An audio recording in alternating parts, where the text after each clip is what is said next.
마가복음 16장 1절에서 8절 같이 교독 읽겠습니다. 시작. 안식일이 지남에 막달라 마리아와 야고보의 어머니 마리아와 또 살로메가 가서 예수께 바르기 위하여 향품을 사다 두었다가 안식 후 첫날 매우 일찍이 해돋을 때에 그 무덤으로 가며 서로 말하되 누가 우리를 위하여 무덤 문에서 돌을 굴려주리오 하더니 눈을 들어본즉 벌써 돌이 굴려져 있는데 그 돌이 심히 크더라. 무덤에 들어가서 흰옷을 입은 한 청년이 우편에 앉은 것을 보고 놀라매 청년이 이르되 놀라지 말라. 너희가 십자가에 못 박히신 나사렛 예수를 찾는구나. 그가 살아나셨고 여기 계시지 아니하니라. 보라, 그를 두었던 곳이니라. 가서 그의 제자들과 베드로에게 이르기를 예수께서 너희보다 먼저 갈릴리로 가시나니 전에 너희에게 말씀하신 대로 너희가 거기서 배우리라 하라 하는지라. 여자들이 몹시 놀라 떨며 나와 무덤에서 도망하고 무서워하여 아무에게 아무 말도 하지 못하더라. 아멘. 제목 같이 읽도록 하겠습니다. 생명 백신 예수님. 이 제목으로 하나님 말씀 전하겠습니다. 온 세상이 지금 2019년도부터 해서 코비드19로 팬데믹 형상을 겪고 있습니다. 그래서 사람들은 이런저런 백신을 이렇게 만들어냈지만 불안전합니다. 이거 맞고도 죽는 사람도 발생하고 또 돌파 감염도 당하고 불안전한 그런 모습을 보입니다. 이 땅에 하나님께서 아담과 하와를 만드셨는데 그 동산 중앙에 있는 선악을 알게 하는 나무의 열매는 먹지 말라. 먹는 날에는 정령 죽으리라고 말씀하셨지만은 아담과 하와는 하나님의 말씀을 거역하고 죄를 짓고 영원히 사망하고 죽을 수밖에 없는 그런 처지가 되었고 그 아담의 후예들인 모든 오늘 인류들, 저와 여러분을 다 포함해서 영원히 죽을 수밖에 없는 그런 존재가 되고 말았습니다. 온 세상은 죄로 어두워져 가고 있습니다. 예수님께서는 율법이라는 그런 백신을 만들어 주셨지만 그 율법이라는 백신도 모더나나 화이자처럼 완전하지 못해서 인류를 죄로부터 온전히 방어하지 못했습니다. 그래서 하나님은 궁극적으로 예수님, 죄 없으신 하나님의 독생자 예수님을 이 땅에 보내시고 십자가에서 우리 모든 인류의 죄를 대신 감당하시고 죽으시고 또 3일 만에 부활케 하심으로 완전한 구원과 생명의 백신이 되게 하셨습니다.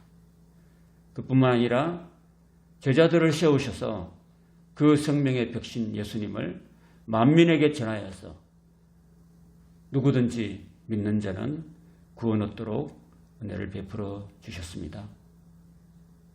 오늘 바로 마가복음 16장의 내용이 바로 이 예수님의 십자가의 죽으심과 또 죄와 죽음에서 승리하시고 다시 사신 그 부활의 내용을 오늘 다루고 있습니다.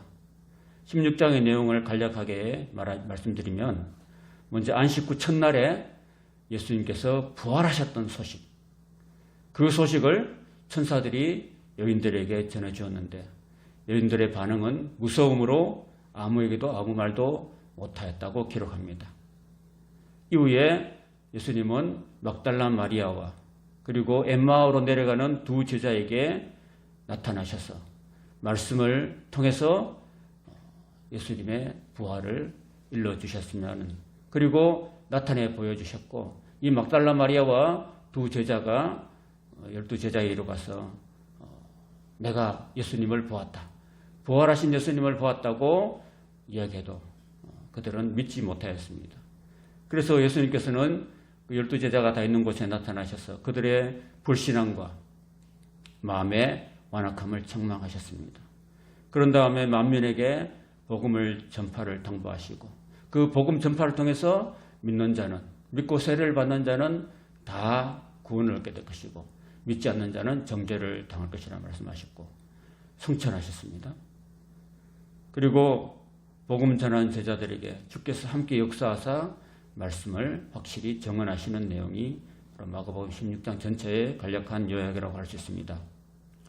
먼저 16장 1절입니다. 안식일이 지남에 막달라 마리아와 야고보의 어머니 마리아와 또 살로메가 가서 예수께 바르기 위하여 향품을 사다 두었다가, 이 무덤을 찾아온 사람들은 예수님께 은혜를 받고 평소에도 예수님께 대한 진심 어린 감사와 사랑의 마음으로 자신의 재물을 가지고 또 자신의 몸으로 섬겼던 그런 여인들이었습니다.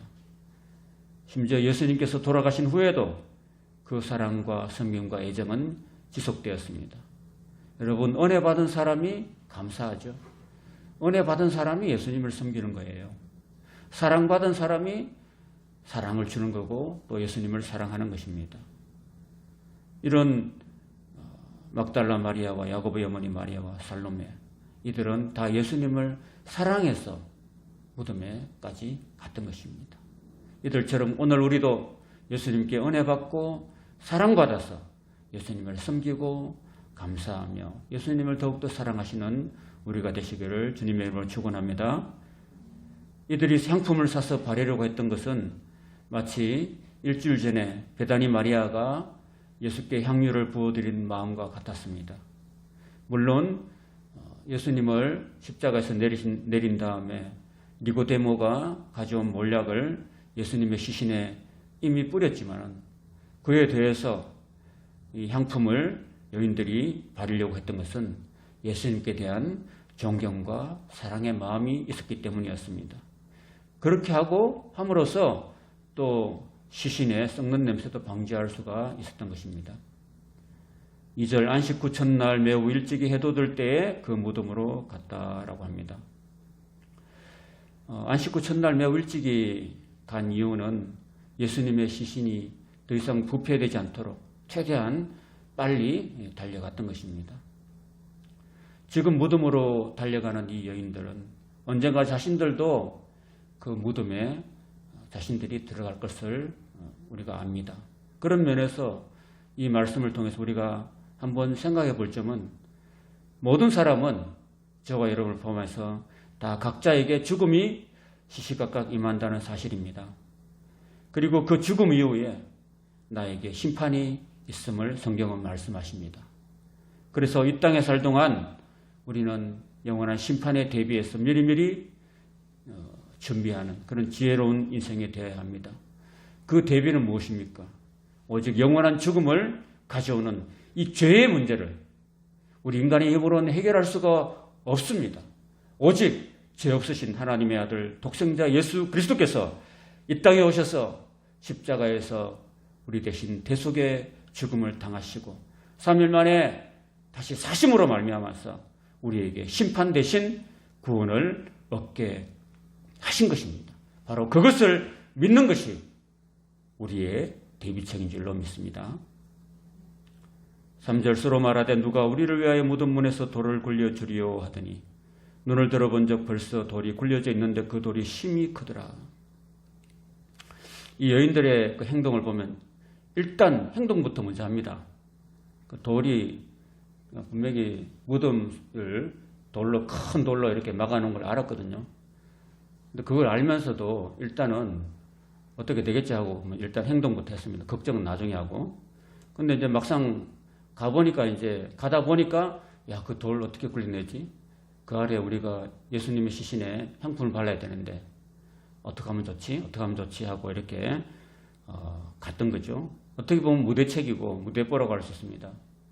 그러나 적어도 이들의 마음은 예수님을 사랑하는 마음은 우리가 확실히 알 수 있습니다.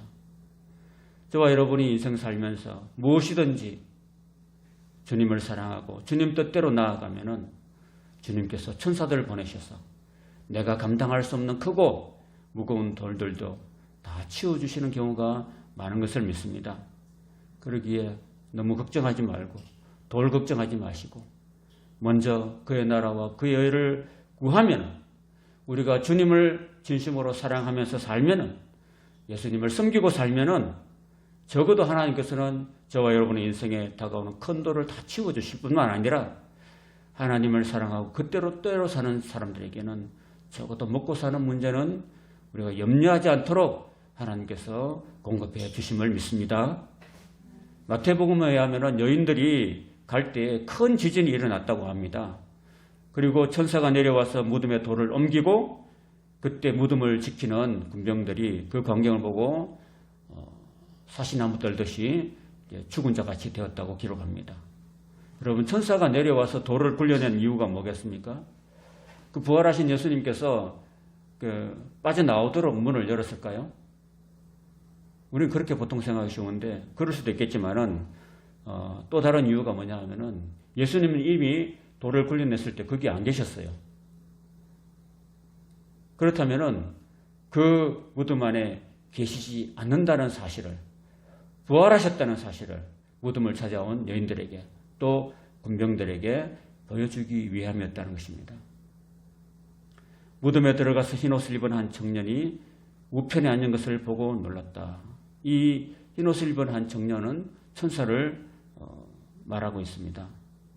청년이 이르되 놀라지 말라. 너희가 십자가에 못 박힌 나사렛 예수를 찾는구나. 그가 살아나셨고 여기 계시지 아니하니라. 보라, 그를 두었던 곳이니라.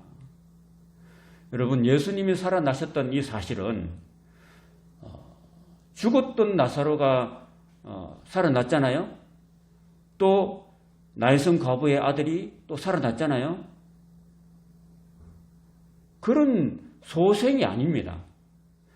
그런 나사로나 나인성 과부의 아들은 살아났다가 다시 죽었어요. 어떤 환생이 아닙니다. 예수님이 다시 살아나신 것은 다시는 썩지 않고 죽지 않는 완전한 신령한 몸으로의 부활이었다는 사실입니다. 이런 예수님의 다시 사심은 최초의 유일무이한 역사적 사건이고 완전한 부활의 첫 열매였다는 것입니다. 이에 대한 자세한 설명은 사도 바울이 고린도전서 15장에 설명하고 있습니다. 몇 구절만 언급하고 지나면 이렇습니다. 고린도전서 15장 51절입니다. 보라, 내가 너희에게 비밀을 말하노니 우리가 다 잠잘 것이 아니요 마지막 나팔에 순식간에 혼련이 다 변화되리니 나팔 소리가 나매 죽은 자들이 썩지 아니할 것으로 다시 살아나고 우리도 변화되리라. 이 썩을 것이 반드시 썩지 아니할 것을 입겠고 이 죽을 것이 죽지 아니함을 입으리로다. 바울은 이렇게 분명히 증거하고 있습니다. 다시 7절로 돌아왔습니다. 가서 그의 제자들과 베드로에게 이르기를 예수께서 너희보다 먼저 갈릴리로 가시나니 전에 너희에게 말씀하신 대로 너희가 거기서 배우리라 하라 하는지라. 예수님은 제자들이 낙심하고 절망해서 다시 갈릴리로 돌아가실 것을 아셨습니다. 그래서 마가복음 14장 28절에 미리 갈릴리에서 볼 것이다라고 약속을 하셨죠. 그리고 천사들 통해서 7절에 이렇게 말씀하신 것입니다. 이 갈릴리는 처음에 예수님께서 제자들을 세우신 장소입니다. 예수님께서 거기서 낙심해서 돌아간 제자들을 다시 모으시고 그들에게 다시 한번 믿음을 일깨워 주셨습니다. 그런 과정이 있는 거죠. 그런 다음에 이제 오순절에 맞추어서 제자들을 다시 예루살렘으로 모이게 하시고 그리고 약속한 성령을 받도록 인도하셨습니다. 그리고 그들에게 성령을 부어주심으로 능력 있는 주님의 정인으로 이끌어 주신 것입니다. 그렇게 하신 것은 예수님의 십자가의 죽음과 그리고 생명의 부활이 결코 헛되지 않고 그 십자가의 죽으심과 예수님의 다시 사심이 그 사실을 믿는 자에게는 구원이 된다는 것을 온 세상의 제자들 통해서 전하시기 위함이었다는 것입니다. 예수님의 모든 오심과 사심과 가르치심과 죽으심과 부활과 성천과 다시 오심과 최후의 심판은 다 인류의 구원을 위하는 목적이었다는 것입니다. 8절 여자들이 몹시 놀라 떨며 나와 무덤에서 도망하고 무서워하여 아무에게 아무 말도 하지 못하더라. 이것이 천사를 통해서 예수님의 부활 소식을 접한 여인들의 반응이었습니다. 당장 그들이 부활을 믿고 정인이 된 것이 아니었습니다. 오히려 처음에는 믿지 못하고 낙심하고, 그리고 그 소식을 듣고도 제자들은 갈릴리로 돌아가고 말았습니다. 그래서 예수님이 다시 찾아가셔서 그들을 새롭게 북돋아 주시고 일컬어 다시 일깨워 주시는 것입니다. 사실은 마가복음이 이쪽에서 끝나고 있습니다. 그리고 9절부터 마지막 절까지는 마가의 문체가 아니라고 성경학자들은 말하고 있습니다. 아마 여기까지 기록하고 아마 마가가 순교했든지 또 다른 일로 해서 더 이상 이렇게 온전하게 결론을 내지 못하고 아마 맺은 것 같습니다. 그래서 이제 마가복음 기록될 당시쯤에서는 아마 사후에 이 마가 이후에 아마 다른 제자가 이 9절부터 마지막 절까지 첨가했지 않았을까. 결론적으로 그렇게 했다고 성경학자들은 추측하고 있습니다. 그래서 9절부터 20절의 내용은 부활하신 예수님께서 이제 마리아와 두 제자에게 나타나시는 모습을 보여주고 있습니다. 그리고 그들이 잘 이해하지 못하니까 율법과 시편과 선지자의 말씀을 통해서 예수님께서 십자가에서 죽으시고 부활하시는 것을 깨우쳐 주셨습니다. 예수님께서 엠마오로 내려가는 제자들에게 같이 내려가고 동행하시면서 하나님 말씀을 가르쳐 주신 거예요. 부활하신 예수님께서 제자들에게 하신 일은 하나님 말씀을 자세하게 가르쳐 주신 거예요. 그 말씀을 들을 때 그 두 제자의 마음속에는 마음이 뜨거워지고 그 믿음이 생겨난 거죠. 그래서 저녁 때 예수님께서 그들에게 떡을 떼어 주실 때 그들의 눈이 밝아져서 그들이 부활하신 예수님을 이제 알아보게 된 거죠. 그래서 이제 곧바로 엠마오에서 다시 예루살렘 올라가서 제자들에게 내가 부활하신 예수님을 봤다고 이제 정언했습니다. 그럼에도 불구하고 이 소식을 들은 제자들은 믿지 못했습니다.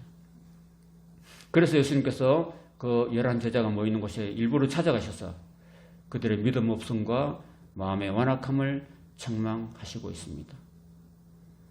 그러고 난 다음에 제자들에게 복음 전도와 구원 사역을 당부하시고 성천하셨습니다. 성천하신 다음에 이제 더 이상 제자들에게 관여하지 않느냐, 그게 아니고 계속해서 관여하고 계십니다. 그래서 전도하는 제자들에게 주님께서 친히 함께 역사하셔서 말씀을 확실히 정언하심으로 구원 사역을 계속해서 이어가고 있는 모습으로 결론을 맺고 있습니다. 그런 내용들이 9절에서 이제 20절까지 이어지고 있습니다. 제가 읽어드리겠습니다. 예수께서 안식 후 첫날 이른 아침에 살아나신 후 전에 7 신을 쫓아내주신 막달라 마리아에게 먼저 보이셨습니다. 마리아가 가서 예수와 함께 하던 사람들이 슬퍼하고 울고 있는 중에 이 일을 알림해 그들은 예수께서 살아나셨던 건가 마리아에게 보이셨다는 것을 듣고도 믿지 않았습니다. 그 후에 그들 중 2사람이 걸어서 시골로 갈 때에 예수께서 다른 모양으로 그들에게 나타나셨습니다. 부활하신 예수님께서는요, 이게 어떤 육신의 몸에 구애되지 아니하시고 어떤 변형되는 모습도 나타나시는 거죠. 눈을 가려서 알아보지 못하기도 하시고, 그리고 순간적으로 사라지시기도 합니다. 그 다음에 부활하신 무덤, 아리마대 요셉의 무덤에서 나올 때 그 큰 돌이 있음에도 불구하고 그냥 통과하셨어요. 그리고 제자들이 두려워서, 유대인들이 두려워서 마가의 다락방에서 문을 꽁꽁 잠그고 있을 때에도 예수님은 문을 통과하셔서 그냥 나오신 거죠. 그런 신령한 몸이었다는 것입니다.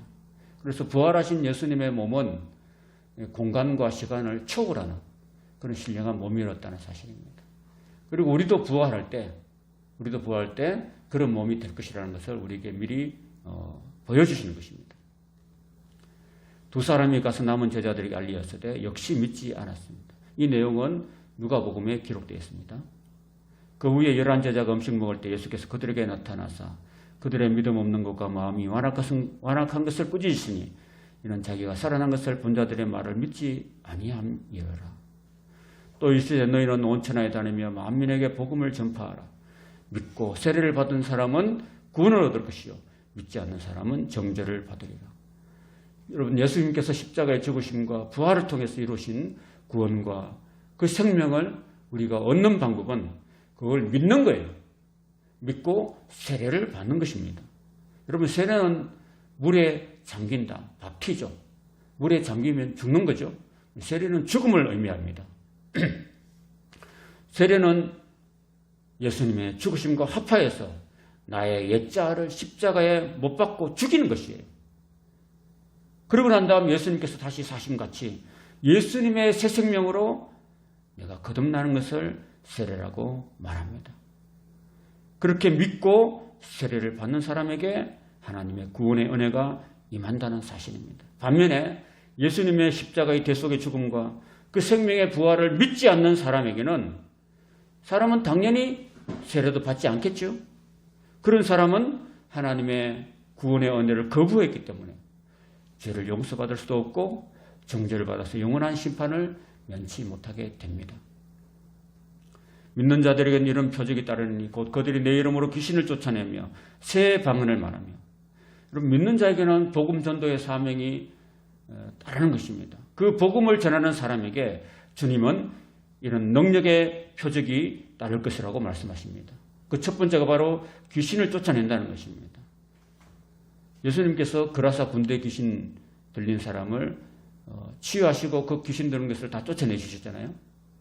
그리고 오늘 예수님을 부활을 처음 본 막달라 마리아도 사실은 7 귀신 들렸다가 예수님으로부터 고침받은 여인이었습니다. 이것은 귀신 축출이라는 것은 바로 영적 권능의 표시인 것입니다. 예수님께서는 마태복음 12장에서 이렇게 말씀하십니다. 너희가 성령을 입어 귀신을 쫓아내는 것이면 하나님의 나라가 이미 너희에게 임하였다고 말씀하십니다. 그리고 새 방언을 말한다고 했습니다. 초대교회에 마가다락방에서 임한 그 각국 방언으로 하나님을 높인 사건을 한 예로 들 수 있습니다. 그리고 에베소 교회에서도 그런 사건이 일어났고요. 그 방언은 이 땅에 있는 그런 각국 방언이었습니다. 실제로 지방 언어였고 이 땅에 존재하지 않는 그런 언어가 아니었습니다. 오늘날 현대교회에서 행해지는 알아둘 수 없는 방언이나, 그리고 1988년부터 92년까지 4년간 그렇게 방언으로 온 나라를 온통 몰아붙였던 다미성교회 파동, 그 다미성교회가 이 방언을 이렇게 스스로 방언을 하고 스스로 통역하면서 예수님이 1992년 12월 28일에 온다고 그렇게 스스로 이제 방언하고 스스로 통역하고 스스로 해석했는데 다 거짓으로 드러난 것입니다. 그러니까 이 방언은 여기 성경에서 말하는 이 새 방언은 그런 방언이 결코 아니라는 사실입니다. 분명히 이 지구상에 알아들 수 있는 존재하는 언어고, 또 그 방언의 내용은 바로 하나님의 이름을 높이는 그런 내용이었다는 사실입니다. 그리고 그것을 기억해야 되는 것입니다. 그 다음 18절, 뱀을 집어올리며 무슨 독을 마실지라도 해를 받지 아니하며 병든 사람에게 손을 얹은 적 나으리라 하시더라.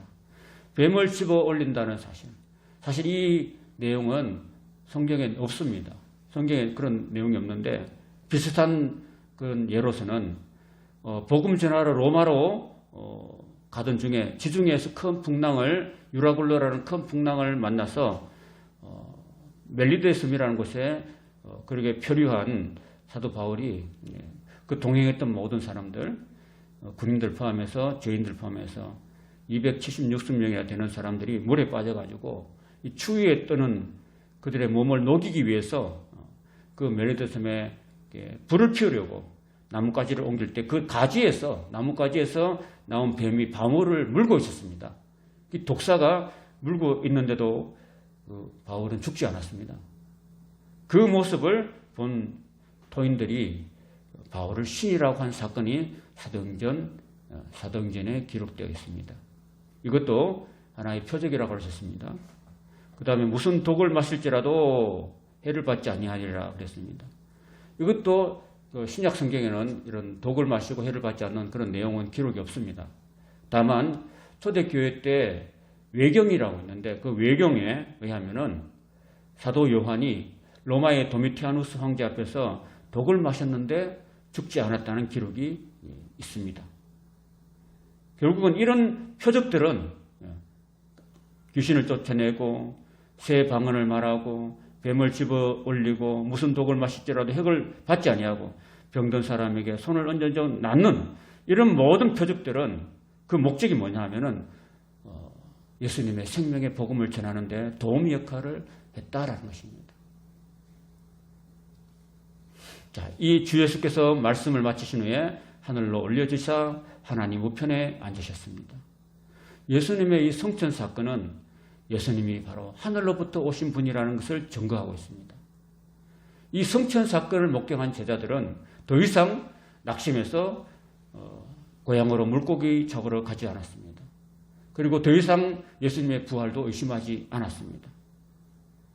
그리고 하나님 우편에 예수님께서 앉으신 것은 하나님과 동등된 권위와 지위와 신분을 가지셨다는 것을 우리에게 보여주고 있는 것입니다. 다시 말하면 예수님도 이 땅의 심판주가 되신다는 것을, 재림주가 되신다는 것을 우리에게 간접적으로 보여주는 것입니다.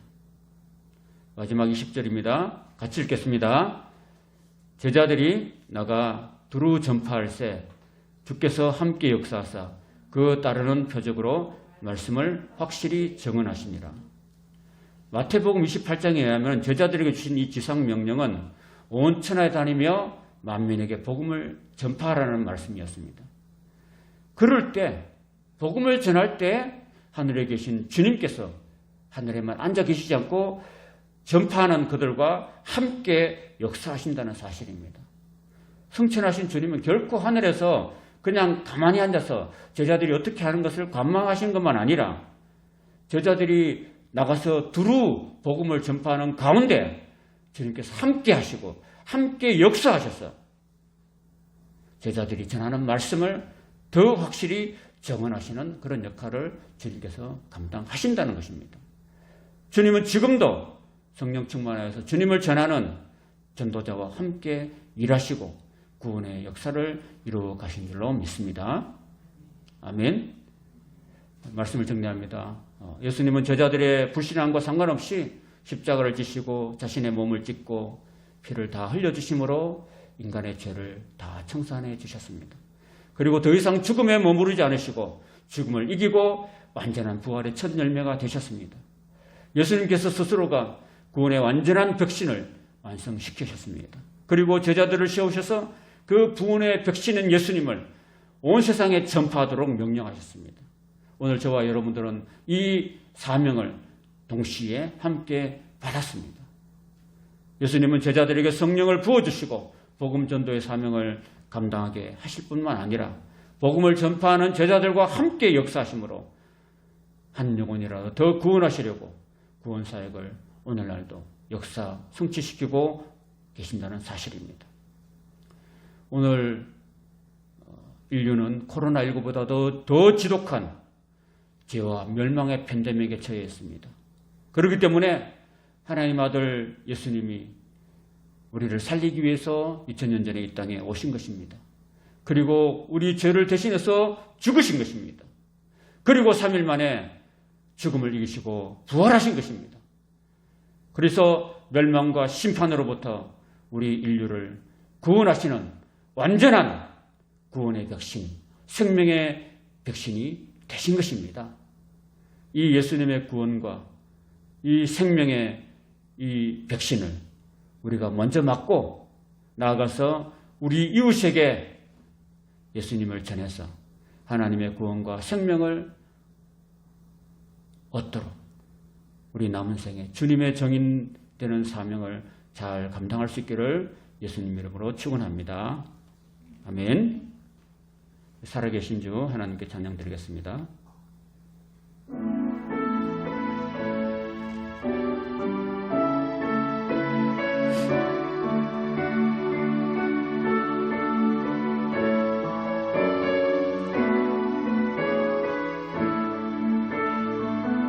주 하나님 독생자 예수 날 위하여 오시었네. 내 모든 죄 용서하시고 죽음에서 부활하신 나의 구세주 살아계신 주 나의 참된 소망 걱정 근심 전혀 없네 사랑의 주 내 갈 길이 너니 내 모든 삶의 기쁨 늘 충만하네 주 안에서 거듭난 생명 도우시는 주의 사랑 참 기쁨과 확신 가지고 예수님의 도우심을 믿으며 살리 살아계신 주 나의 참된 소망 걱정 근심 전혀 없네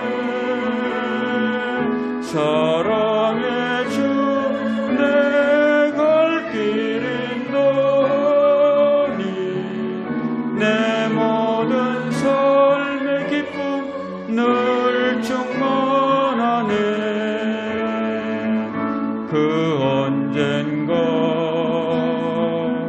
주 뵐 때까지 주를 위해